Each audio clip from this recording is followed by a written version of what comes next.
Hello students, welcome all of you. Cell the unit of life के पिछले lecture के अंदर हमने प्रोकैरियोटिक सेल को स्टार्ट किया था। प्रोकैरियोटिक सेल के अंदर जो कैरेक्टरिस्टिक्स पाए जाते हैं उन कैरेक्टरिस्टिक्स के बारे में हमने स्टडी किया था। लास्ट जो कैरेक्टरिस्टिक हमने प्रोकैरियोटिक सेल का पढ़ा था प्लाज्मिड। प्लाज्मिड प्रोकैरियोटिक सेल के अंदर पाए जाने वाले जो मेन डीएनए होता है उसके अलावा पाए जाने वाले डीएनए के वृत्ताकार या गोलाकार फ्रेगमेंट्स या टुकड़े होते हैं, उनके बारे में हमने पिछले लेक्चर के अंदर स्टडी किया है। उसी में आगे प्लाज्मिड के कुछ कैरेक्टरिस्टिक्स है, उन्हीं को हम आगे इस लेक्चर के अंदर कंटिन्यू करेंगे। तो प्लाज्मिड जो पाया जा रहा है बैक्टीरिया के अंदर, उस प्लाज्मिड डीएनए का यूज बैक्टीरिया को जब किसी दूसरे डीएनए के अंदर एंटर कराया जाता है तो वहाँ पर उस प्लाज्मिड डीएनए का यूज बैक्टीरिया के ट्रांसफॉर्मेशन या बैक्टीरिया के रूपांतरण के अध्ययन में किया जाता है। यानी प्लाज्मिड डीएनए का यूज क्या है? फर्स्ट यूज इसका ये है, जब बैक्टीरिया को हमने किसी डीएनए के अंदर एंटर कराया, किसी फॉरेन डीएनए में दूसरे ऑर्गेनिज्म के डीएनए के अंदर जब एंटर कराया, तो बैक्टीरिया किस तरह से उसमें मॉडिफिकेशन करता है, किस तरह से ट्रांसफॉर्म होगा, उसकी स्टडी करने के लिए, उसको मॉनिटर करने के लिए प्लाज्मिड डीएनए का यूज करते हैं। आगे जो यूकेरियोटिक सेल्स के अंदर जो ऑर्गेनेल्स पाए जा रहे हैं वैसे ऑर्गेनेल्स प्रोकैरियोटिक सेल में नहीं पाए जाते हैं। केवल एक ऑर्गेनेल ऐसा है, एक कोशिकांग ऐसा है जो यूकेरियोटिक में भी मिलता है और प्रोकैरियोटिक में भी मिलता है, जिसे हम राइबोसोम कहते हैं। राइबोसोम के अलावा यूकेरियोटिक कोशिकाओं में जो ऑर्गेनेल या कोशिकांग पाए जा रहे हैं वो प्रोकैरियोटिक सेल में नहीं पाए जाते हैं। इसके अलावा प्रोकैरियोटिक जो सेल है उसके अंदर कुछ स्पेशल टाइप के इंक्लूजन्स प्रेजेंट होते हैं, स्पेशल टाइप की स्ट्रक्चर प्रेजेंट होगी, जैसे पीएचबी पॉली हाइड्रोक्सी ब्यूटाइरेट के ग्रेन्यूल्स पाए जाते हैं। एक बॉल्यूटिन ग्रेन्यूल्स होते हैं जो प्रोकैरियोटिक सेल के अंदर पाए जाते हैं। सेल मेम्ब्रेन के डिफरेंशिएशन से एक विशेष स्ट्रक्चर प्रोकैरियोटिक सेल में बनती है जिसे हम मीजोसोम कहते हैं। तो मीजोसोम जो है प्रोकैरियोटिक सेल का कैरेक्टरिस्टिक है। मीजोसोम क्या होते हैं? जो सेल मेम्ब्रेन है वो अंदर की तरफ फोल्ड हो जाती है सेल मेम्ब्रेन की इनफोल्डिंग को। सेल मेम्ब्रेन अंदर की तरफ फोल्ड होगी जिसे इनफोल्डिंग कहेंगे, और सेल मेम्ब्रेन की इनफोल्डिंग से मीजोसोम का फॉर्मेशन होगा। मीजोसोम भी दो टाइप के होते हैं, एक होता है सेंट्रल मीजोसोम, दूसरा पेरिफेरल। सेंट्रल जो मीजोसोम है उसे हम सेप्टल मीजोसोम कहते हैं। पेरिफेरल जो मीजोसोम है जो परिधि पर पाया जाएगा उसे हम लैटेरल मीजोसोम कहते हैं। मीजोसोम शेप में इरेगुलर होते हैं, इनका कोई विशेष शेप नहीं पाया जाता है, अनियमित आकृति में मीजोसोम पाए जाते हैं, शेप इनका इरेगुलर होगा। अब मीजोसोम का फंक्शन क्या है? प्रोकैरियोटिक सेल के अंदर जो मीजोसोम स्ट्रक्चर है ये मेम्ब्रेन के सरफेस को बढ़ाते हैं। मीजोसोम जो संरचना प्रोकैरियोटिक सेल में पाई जा रही है ये सेल मेम्ब्रेन के सरफेस एरिया को बढ़ाने का काम करती है।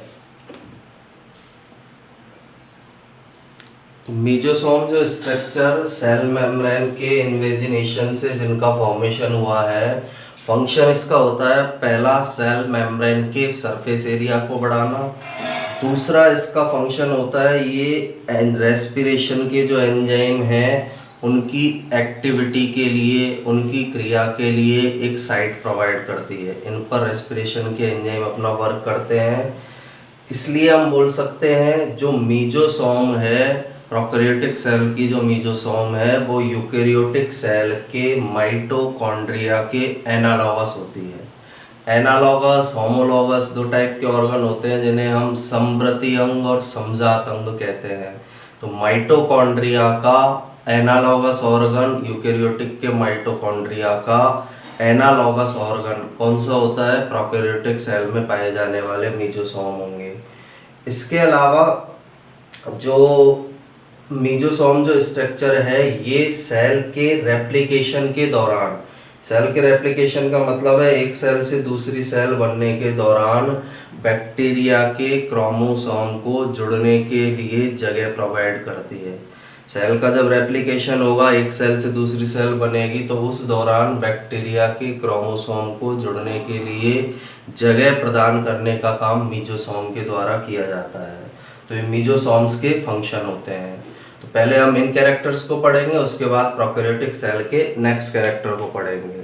तो हेडिंग जो है हमारी वो प्रोकैरियोटिक सेल ही है, कंटिन्यू जो पिछले लेक्चर के अंदर थी। प्रोकैरियोटिक सेल के कैरेक्टरिस्टिक्स हम पढ़ रहे हैं कि प्रोकैरियोटिक सेल के अंदर कौन कौन से कैरेक्टरिस्टिक्स पाए जाते हैं। प्लाज्मिड के बारे में हमने पढ़ा था, सर्कुलर टाइप के डीएनए है जो जीनोमिक डीएनए के अलावा प्रोकैरियोटिक सेल के अंदर पाए जाते हैं।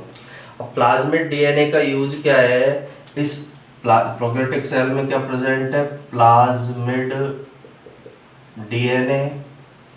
प्लाज्मिड डीएनए को किस में यूज लिया जाता है, monitor bacterial transformation with foreign DNA is used to monitor bacterial transformation। Plasmid DNA is used to monitor bacterial transformation with foreign DNA।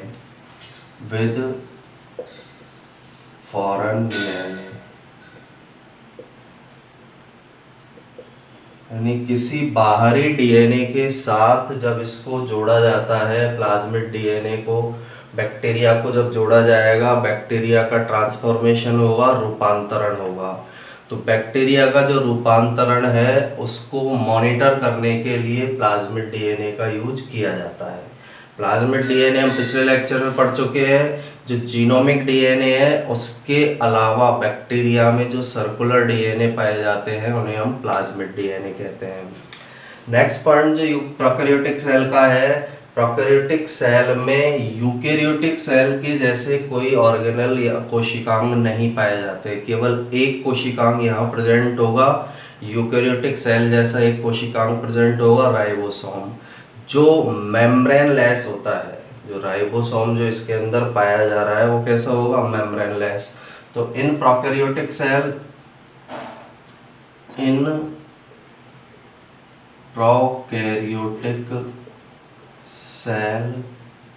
No cell organelle, in prokaryotic cell no cell organelles are present except ribosome. मिलता कौन सा है, केवल ribosome मिलेगा, except ribosome. यानी eukaryotic cell के अंदर जो सेल ऑर्गेनल पाए जा रहे हैं उस टाइप के सेल ऑर्गेनल, उस टाइप के कोशिकांग प्रोकैरियोटिक सेल में नहीं पाए जाते हैं। केवल एक सेल ऑर्गेनल यहाँ पर प्रेजेंट होगा जिसे राइबोसोम कहा जाता है। और राइबोसोम जो है वो किस तरह का सेल ऑर्गेनल होता है, मेम्ब्रेन लेस। इस पर मेम्ब्रेन नहीं पाई जाती है, इस पर कोई झिल्ली नहीं पाई जाएगी। यह सेल ऑर्गेनल केवल प्रोकैरियोटिक सेल में प्रेजेंट होगा, बाकी other cell organelle eukaryotic cell जैसे सेल ऑर्गेनल प्रोकैरियोटिक सेल में प्रेजेंट नहीं होते हैं, प्रोकैरियोटिक कोशिका में नहीं पाए जाते हैं। नेक्स्ट पॉइंट, प्रोकैरियोटिक सेल के अंदर कुछ यूनिक कैरेक्टर्स पाए जाते हैं, कुछ यूनिक फॉर्म मिलेगी, इंक्लूजन्स मिलेंगे। इंक्लूजन्स एक तरह के जो पार्टिकल्स होते हैं उनको हम बोलते हैं। तो प्रोकैरियोटिक सेल में स्पेशल टाइप के इंक्लूजन्स मिलेंगे, जैसे अभी पहले मैंने फर्स्ट का नाम बताया था पीएचपी, पॉली हाइड्रोक्सी ब्यूटायरेट, इसके ग्रेन्यूल मिलेंगे। वॉल्यूटिन ग्रेन्यूल्स जो है प्रोकैरियोटिक सेल के अंदर मिलेंगे। तो नेक्स्ट पॉइंट है इसका, जो प्रोकैरियोटिक सेल है,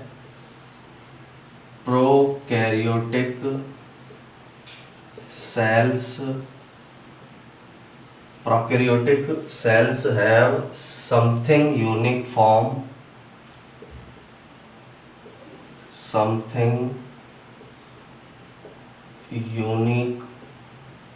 form, something unique form of inclusions, of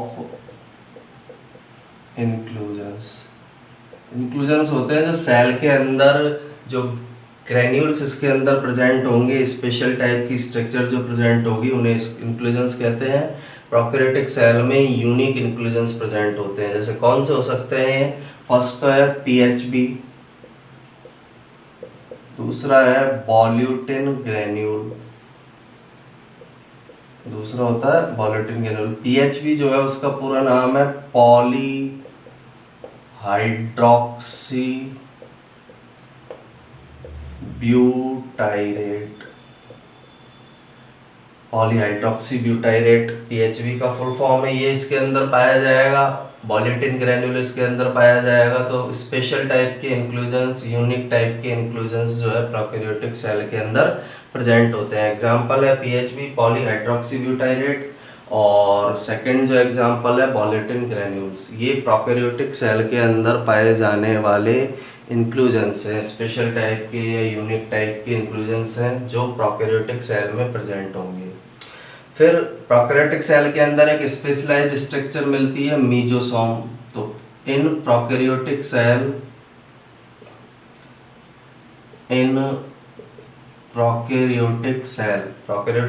के अंदर a specialised differentiated form,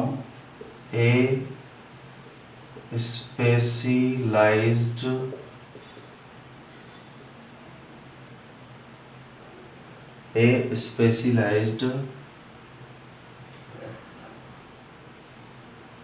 differentiated form of cell membrane is present. यानी सेल मेम्ब्रेन की एक differentiated specialised form prokaryotic cell के अंदर प्रेजेंट होती है। एक स्पेशलाइज्ड टाइप की सेल मेम्ब्रेन की डिफरेंशिएटेड फॉर्म सेल मेम्ब्रेन की इसके अंदर प्रेजेंट होगी, कॉल्ड मीजोसोम, जिसे किस नाम से जाना जाता है? Called mesosome. जो स्पेशलाइज्ड फॉर्म पाई जा रही है सेल मेम्ब्रेन की, उसे किस नाम से जाना जाता है? मीजोसोम। जो प्रोकैरियोट्स का कैरेक्टरिस्टिक है, ये मीजोसोम जो है, mesosome is the characteristic of prokaryotic cell. Prokaryotic में ही मिलती है, जो मीजोसोम स्ट्रक्चर है प्रोकैरियोटिक सेल में मिलेगी, यूकैरियोटिक सेल में नहीं पाई जाती है। Is the characteristic called mesosome, is the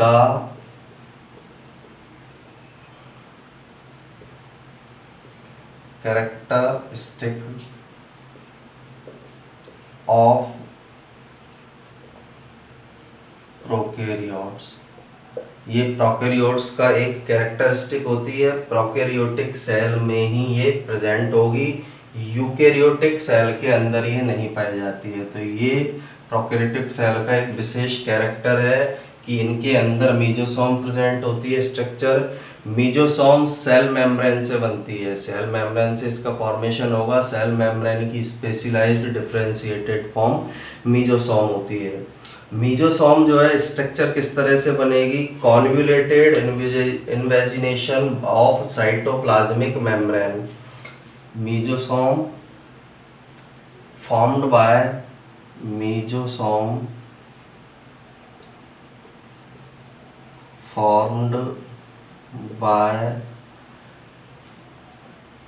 convoluted invagination, convoluted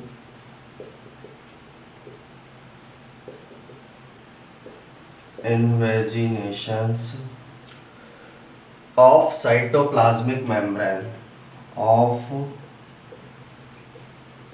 cytoplasmic membrane। यानी जो साइटोप्लाज्मिक मेम्ब्रेन है, सेल मेम्ब्रेन है, उसके अंदर इन्वेजिनेशन होगा, वो अंदर की तरफ फोल्ड होगी और उसके अंदर की तरफ फोल्ड होने से कॉन्वोल्यूटेड इन्वेजिनेशन से मीजोसोम का फॉर्मेशन होता है। किस तरह से होता है ये फॉर्मेशन? जैसे ये सेल मेम्ब्रेन है प्रोकैरियोटिक सेल की, ये सेल मेम्ब्रेन है, सीएम सेल मेम्ब्रेन। अब इसका कोई पार्ट इस तरह से अंदर इन्वेजिनेटेड हो गया, तो इस स्ट्रक्चर को हम किस नाम से जानते हैं? मीजोसोम के नाम से। यहाँ से इन्वेजिनेशन पाया जा सकता है, इस तरह का इन्वेजिनेशन। तो ये स्ट्रक्चर जो बनेगी, ये स्ट्रक्चर क्या कहलाएगी? मीजोसोम। तो मीजोसोम का फॉर्मेशन इस टाइप से होता है। Mesosome found by convoluted invagination of cytoplasmic membrane. Cytoplasmic membrane या सेल मेम्ब्रेन अंदर की तरफ कॉन्वोल्यूटेड होती है, मुड़ती है, जिससे मीजोसोम स्ट्रक्चर का फॉर्मेशन होता है। इस तरह से मीजोसोम बनती है। अब मीजोसोम को हम 2 टाइप्स के अंदर डिवाइड कर सकते हैं। मीजोसोम के टाइप्स कौन कौन से हैं? Types of mesosome, types of mesosome. First type इसका होता है सेंट्रल मीजोसोम या सेप्टल मीजोसोम। फर्स्ट टाइप इसका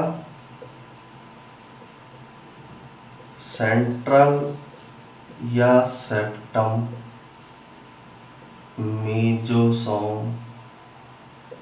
सेकेंड टाइप जो होगा मीजोसोम, फर्स्ट टाइप सेंट्रल या सेप्टल मीजोसोम है। सेकेंड टाइप जो होगा इसका, सेकेंड टाइप होता है लेटेरल या पेरिफेरल मीजोसोम। लेटेरल या पेरिफेरल मीजोसोम। सेप्टम मीजोसोम भी बोल सकते हैं, सेप्टल मीजोसोम भी इसको बोला जा सकता है, सेप्टल मीजोसोम। तो 2 टाइप की मीजोसोम होगी, सेंट्रल या सेप्टल मीजोसोम, सेकेंड टाइप की लेटेरल या पेरिफेरल। अब इनका क्या मीनिंग है? सेंट्रल या सेप्टल किस तरह की मीजोसोम होगी? जैसे एक सेल है प्रोकैरियोटिक,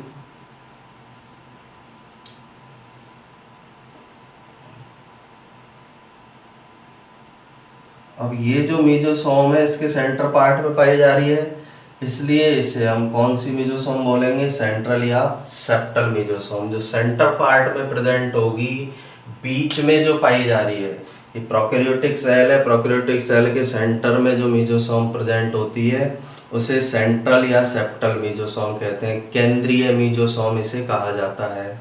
सेकेंड टाइप की मीजोसोम लेटेरल। लेटेरल कहाँ पर प्रेजेंट, लेटेरल किस तरह से प्रेजेंट होगी?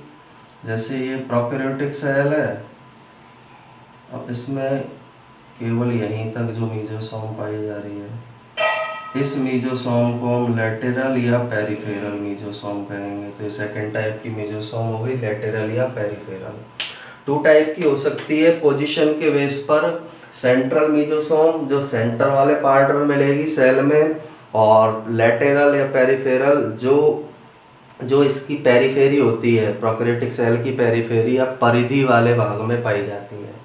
तो 2 टाइप की मीजोसोम पाई जा सकती है, एक सेंट्रल और दूसरी को बोला जाता है लेटेरल मीजोसोम या पेरिफेरल मीजोसोम।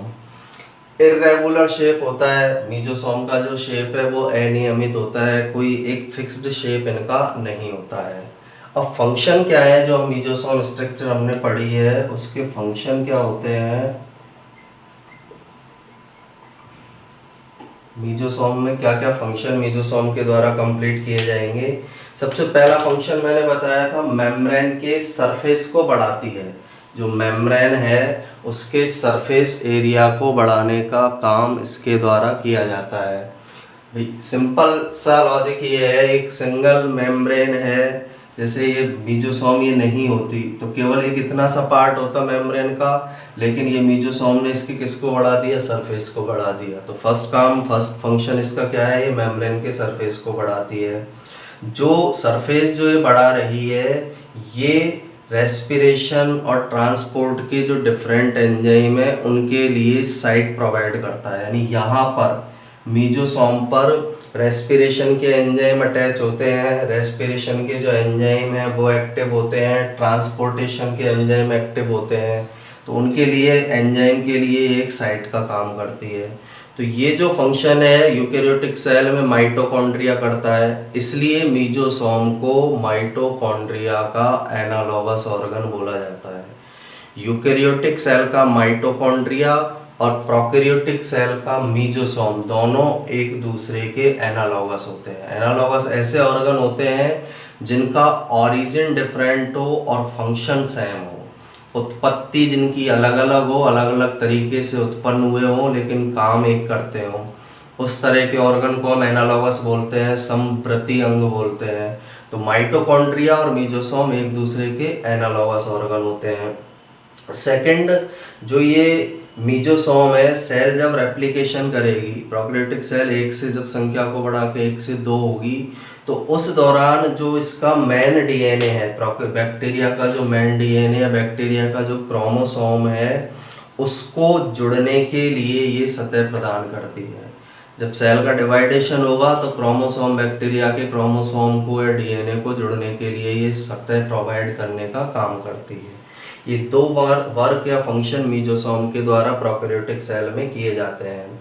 तो फर्स्ट फंक्शन जो है मीजोसोम का क्या है? इंक्रीज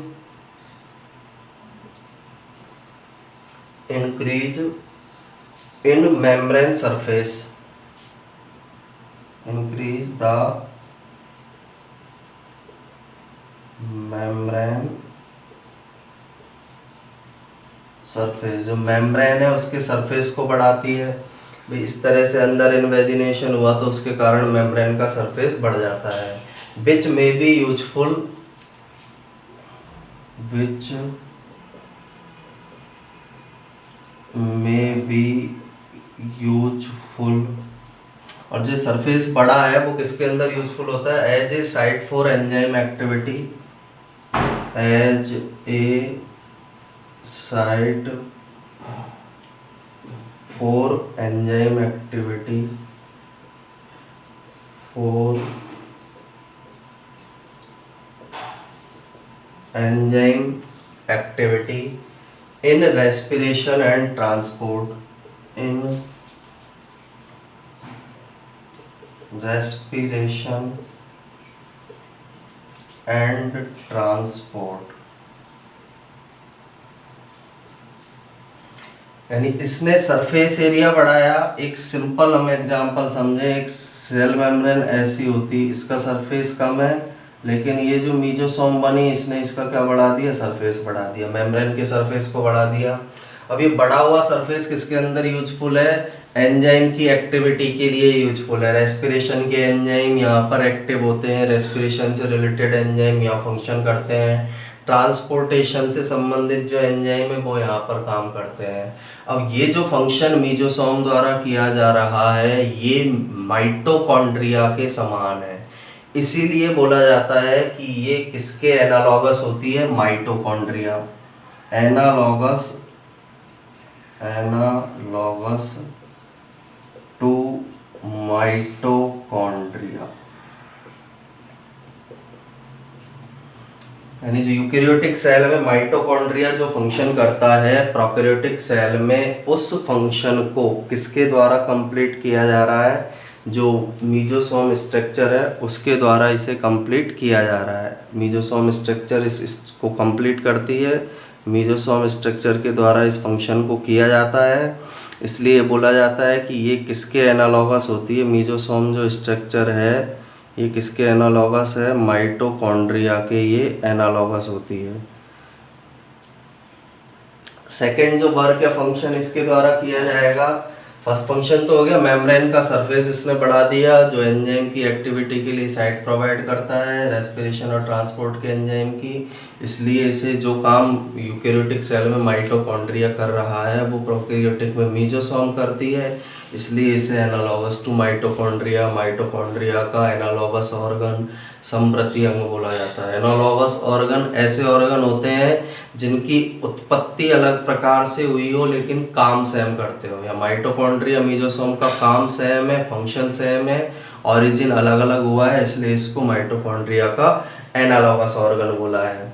सेकंड जो काम है इसके द्वारा किया जाएगा, मीजोसोम के द्वारा जो सेकंड फंक्शन किया जाता है, में पार्टिसिपेट इन सेल रेप्लिकेशन, में participate in may participate in cell replication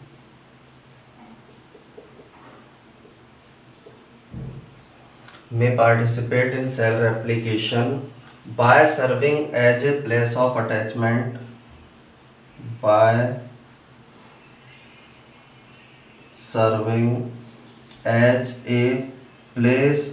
attachment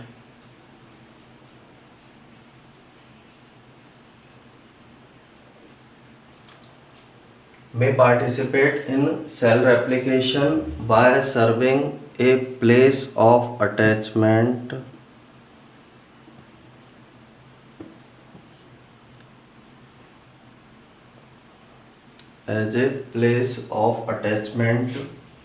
for bacterial chromosome.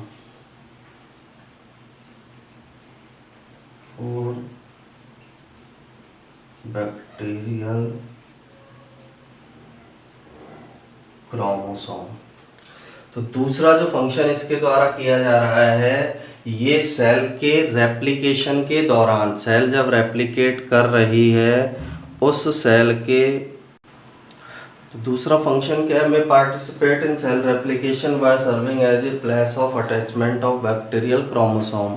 जब सेल रेप्लिकेट होगी उस दौरान ये बैक्टीरिया के क्रोमोसोम को जुड़ने के लिए प्लेस प्रोवाइड करती है। एक सेल से दूसरी सेल जब बनेगी उस समय पर बैक्टीरिया का क्रोमोसोम जो है इस प्लेस पर जुड़ सकता है, उसके अटैचमेंट के लिए प्लेस प्रोवाइड करती है।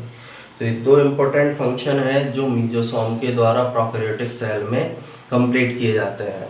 एक बार इसको हम फिर से रिवाइज कर लेते हैं जो आज के लेक्चर के अंदर हमने पढ़ा है।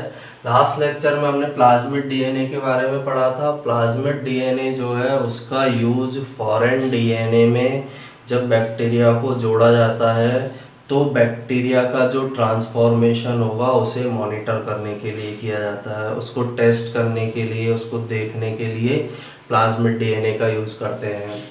इसके बाद prokaryotic cell, no cell organelles are present except ribosome. Eukaryotic cell में जो सेल ऑर्गेनेल पाए जा रहे हैं उस टाइप के सेल ऑर्गेनेल प्रोकैरियोटिक सेल में नहीं मिलते हैं।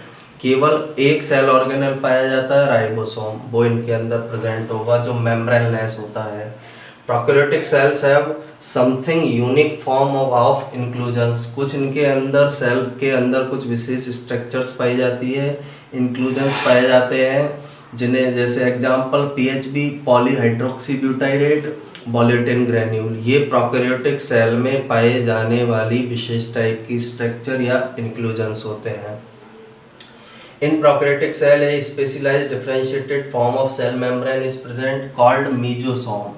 प्रोकैरियोटिक सेल के अंदर सेल मेम्ब्रेन की एक विशिष्ट विभेदित स्ट्रक्चर प्रेजेंट होती है, सेल मेम्ब्रेन से बनने वाली एक स्ट्रक्चर प्रेजेंट होती है जिसे मीजोसोम कहते हैं। और मीजोसोम प्रोकैरियोटिक सेल का कैरेक्टरिस्टिक है। मीजोसोम केवल प्रोकैरियोटिक सेल में मिलती है, यूकैरियोटिक सेल में नहीं पाई जाती है। तो मेन कैरेक्टरिस्टिक प्रोकैरियोटिक सेल का मीजोसोम होती है। मीजोसोम बनती कैसे है, जो साइटोप्लाज्मिक मेम्ब्रेन है वो अंदर की तरफ, जैसे ये साइटोप्लाज्मिक मेम्ब्रेन सेल मेम्ब्रेन है, ये अंदर की तरफ इन्वेजिनेट हुई, अंदर की तरफ मुड़ी, इसके अंदर की तरफ मुड़ने से मीजोसोम का फॉर्मेशन होगा। टाइप्स दो टाइप की होती है। सेंट्रल, इस तरह की मीजोसोम जो सेंटर पार्ट में होगी प्रोकैरियोटिक सेल के, सेंट्रल मीजोसोम कहलाती है, सेप्टल मीजोसोम कहलाती है। लैटेरल, जो पेरीफेरी वाले पार्ट में होगी उन्हें हम लैटेरल या पेरीफेरल मीजोसोम कहते हैं। फंक्शन क्या है इनके, increase the membrane surface which may be useful as a site for enzyme activity in respiration and transport. ये जो है सेल मेम्ब्रेन के सरफेस को बढ़ा देती है। सिंपल सेल मेम्ब्रेन, इसमें मीजोसोम बनी तो सेल मेम्ब्रेन का सरफेस बढ़ जाएगा। ये बढ़ा हुआ जो सरफेस है मीजोसोम जो है रेस्पिरेशन के एंजाइम को वर्क करने के लिए साइट प्रोवाइड करती है, ट्रांसपोर्टेशन के एंजाइम को वर्क करने के लिए साइट प्रोवाइड करती है, माइटोकॉन्ड्रिया के समान काम करती है। यूकैरियोटिक सेल का जो माइटोकॉन्ड्रिया है उसके इक्वली काम करती है, इसीलिए इसे एनालॉगस टू माइटोकॉन्ड्रिया कहा जाता है।